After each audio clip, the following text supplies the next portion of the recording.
Hello, आज हम start करते हैं क्लास 6 के एनसीईआरटी चैप्टर 2 ग्लोब अक्षांश एवं देशांतर। ठीक है, ग्लोब लैटिट्यूड एंड लॉन्गिट्यूड। जैसा कि आप सभी को पता है कि हमारी पृथ्वी गोल है और ये हम लास्ट चैप्टर में पढ़ भी चुके हैं। इसको बीच में से एक विषुवत रेखा गुजरती है जो आपकी पूरी पृथ्वी को, ये मानिए काल्पनिक रेखा है, विषुवत रेखा जो 0 डिग्री है। इसके उत्तर में ऊपर है जो उसको उत्तरी गोलार्ध बोलते हैं, जो नीचे है उसको दक्षिणी गोलार्ध बोलते हैं। ग्लोब विभिन्न प्रकार के होते हैं, बड़े होते हैं जो एक जगह स्थिर होते हैं, उन्हें एक स्थान से दूसरे स्थान नहीं ले जाया जा सकता है। लेकिन कुछ ऐसे ग्लोब होते हैं जो छोटे होते हैं, जो पॉकेट में रखने योग्य होते हैं, जिन्हें छोटे ग्लोब या गुब्बारे जैसे ग्लोब जिनमें हवा भरी जा सकती है।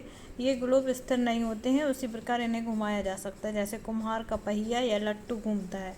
ग्लोब पर देशों, महाद्वीपों तथा महासागरों को उनके सही आकार में दिखाया जाता है। पृथ्वी के समान किसी गोले पर किसी बिंदु की स्थिति का वर्णन करना कठिन है। अब प्रश्न यह उठता है कि किसी स्थान की स्थिति को कैसे बताया जा सकता है। इसके लिए कुछ हम लोग देखेंगे। सबसे पहले ग्लोब में झुकी हुई अवस्था में स्थित होती है जो पृथ्वी है, जैसे कि आप देख पा रहे हैं, ये ऊपर बनी है, ये ऐसे सुई से निकली है और ऐसी हमारी पृथ्वी टिल्ड है, 23.5 डिग्री अपने अक्ष पर झुकी हुई है। ऊपरी हिस्से को उत्तरी ध्रुव बोलते हैं और निचले हिस्से को दक्षिण ध्रुव बोलते हैं। ठीक है, पृथ्वी की भांति पश्चिम से पूर्व की ओर इसको घुमाया जाता है। जैसे कि हम एक आलू लें, उसको वो जो सिलाई वाला सुई रहती है उससे उसको ऊपर तक निकाल दें और फिर उसको पश्चिम से पूर्व की दिशा में घुमाएं तो ये एक ग्लोब जैसा दिखेगा। ठीक है, वास्तव में कोई सुई है नहीं है पृथ्वी में कि ऊपर से निकली हो नीचे से, बाकी ऐसी एक काल्पनिक रेखा हम लोगों ने मानी है। ठीक है, यह अन्य काल्पनिक रेखा भी ग्लोब पर 2 बराबर भागों में बांटती है।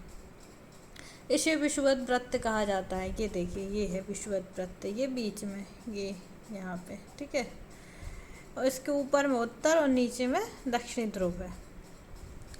ये सभी रेखाएं जो इसके समानांतर खींची गई हैं उनको अक्षांश रेखाएं कहा जाता है। विषुवत वृत्त 0 अंश अक्षांश को दर्शाती है, क्योंकि विषुवत वृत्त से दोनों तरफ ध्रुवों के बीच की दूरी पृथ्वी के चारों ओर वृत्त का 1/4 है।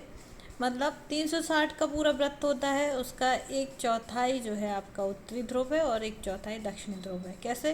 360 में आप डिवाइड करेंगे 4 से तो वही आपका 90 डिग्रीज आएगा। 90 डिग्रीज ऊपर है, 90 डिग्रीज नीचे है। ठीक है, इस प्रकार विषुवत वृत्त के उत्तर की सभी समांतर रेखाओं को उत्तरी अक्षांश कहा जाता है और विषुवत वृत्त के दक्षिण स्थित सभी समांतर रेखाओं को दक्षिणी अक्षांश कहा जाता है। इसलिए प्रत्येक अक्षांश के मान के साथ उसकी दिशा यानी उत्तर या दक्षिण को भी लिखा जाता है। सामान्यतः इसे उ या द अक्षर से व्यक्त किया जाता है। उदाहरण के लिए महाराष्ट्र में चंद्रपुर एवं ब्राजील में बेलो होरिजोंटे दोनों एक ही अक्षांश 20 डिग्री पर स्थित हैं, लेकिन चंद्रपुर विषुवत वृत्त के उत्तर अंश में है और बेलो होरिजोंटो आपके दक्षिण 20 डिग्री दक्षिणी अक्षांश पर है।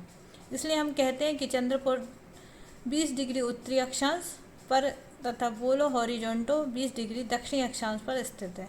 ठीक है, तो उसके उत्तरी और दक्षिणी भी लिखना सबसे ज़रूरी होता है। ऐसा नहीं है कि आपने लिख दिया 20 डिग्री तो इससे पता नहीं चलेगा कि एग्जैक्ट लोकेशन क्या है। उत्तरी और दक्षिणी लिखना भी कंपलसरी होता है।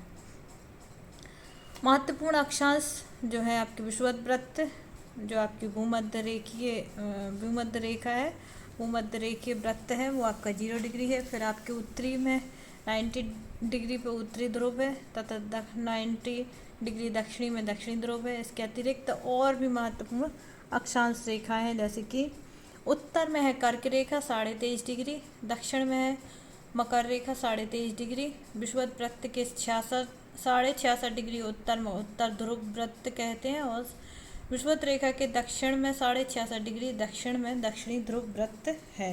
ठीक है, पृथ्वी के ताप कटिबंध।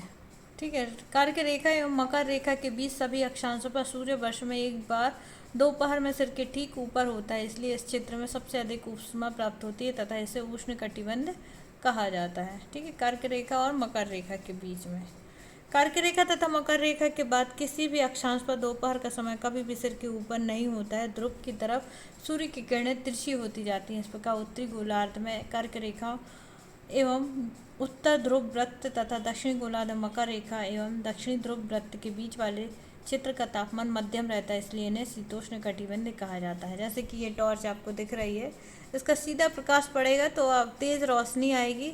सीधी सतह पर टॉर्च का प्रकाश तेज तथा कम क्षेत्र पर फैलता है। जब तिरछी किरणें आती हैं तो वो ज़्यादा जगह पे आती हैं, पर उनका जो प्रकाश है वो कम रहता है, तेज नहीं रहता है। आगे उत्तरी गोलार्ध में उत्तरी ध्रुव वृत्त एवं उत्तरी ध्रुव तथा दक्षिणी गोलार्ध में दक्षिणी ध्रुव वृत्त तथा दक्षिणी ध्रुव के बीच के क्षेत्र में बहुत ठंड होती है, क्योंकि यहाँ सूर्य क्षितिज से ऊपर ज़्यादा ऊपर नहीं आ पाता, इसलिए ये शीत कटिबंध कहलाते हैं। ठीक है, ये पोल पर नॉर्थ पोल और साउथ पोल, इसको क्या बोलते हैं? आपके शीत कटिबंध बोलते हैं। देशांतर क्या है? आप सभी को अक्षांश पता चल गए। ठीक है, जो आपके लेटे हुए हैं उसको लेटीट्यूड कहते हैं, आप जो खड़े हैं उसको लॉन्गिट्यूड कहते हैं। देशांतर किसी स्थान की स्थिति को बताने के लिए उस स्थान पर अक्षांश की स्थिति का ज्ञात किया जाता है। ये काम करते हैं हम, इसको अगले क्लास में स्टार्ट करते हैं। आज सिर्फ अक्षांश ही देख लीजिए आप लोग। ओके।